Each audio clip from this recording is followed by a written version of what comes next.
Mesdames et messieurs, bonjour et bienvenue dans votre édition d'information que nous commençons par Joal. Le pêcheur tabasse sévèrement sa mère, lui reprochant un manque d'amour depuis. À Diop, un pêcheur de Joal est en prison pour coups et blessures volontaires et violences ascendantes. Il a été placé sous mandat de dépôt pour avoir tabassé sa mère, Issar. Les faits se sont produits dans la nuit de jeudi à vendredi dernier au quartier Sanchitois. De retour du quai de pêche de Joal, à Diop fait irruption dans la chambre de sa mère. Il la tire par une jambe des bras à morphée, la traîne jusqu'à la véranda et la roue de coups de poing. L'observateur qui rapporte l'histoire signale qu'au moment de l'agression, la maison était vide des autres membres de la famille. À déplacement, la victime a été secourue par les voisins. Alertée par ses cris, renseigne le journal. Arrêté, la gendarmerie procédait à l'arrestation du pêcheur. Ce dernier, dans un premier temps, nie les faits avant de passer aux aveux.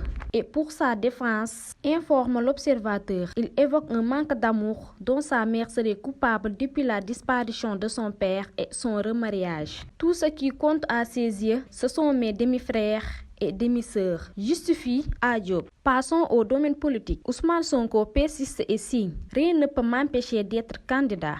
Ousmane Sonko n'est pas passé par 4 chemins. Personne ne peut m'empêcher d'être candidat aux prochaines élections, quel que soit le type d'élection. La décision me revient, a-t-il martelé avec fermeté devant ses partisans pendant la journée des mardis. Le leader de Pastef a annoncé la relance officielle des activités de son parti. Selon lui, une nouvelle phase de mobilisation nationale est imminente. Le parti Pastef va relancer ses activités. Nous irons vers un congrès en avril et nous allons recommencer les tournées nationales. A-t-il déclaré, cette reprise dynamique sera structurée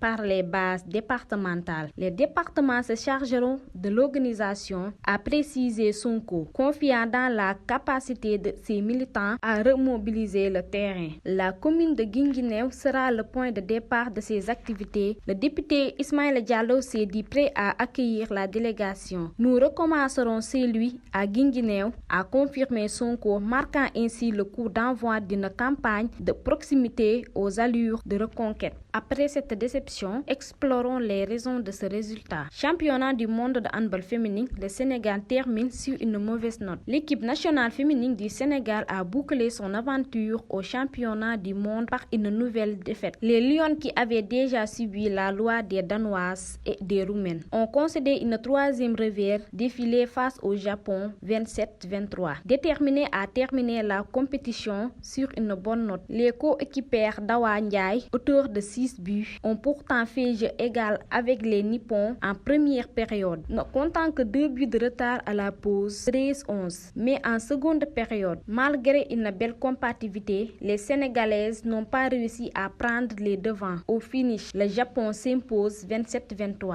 Avec 2 défaites et une victoire au premier tour, le Sénégal espérait se relancer dans le tour principal. Cependant, les Lions sont tombés sur des adversaires très expérimentés. Ainsi, malgré son statut de vice-champion d'Afrique, le Sénégal n'a pas réussi son tournoi.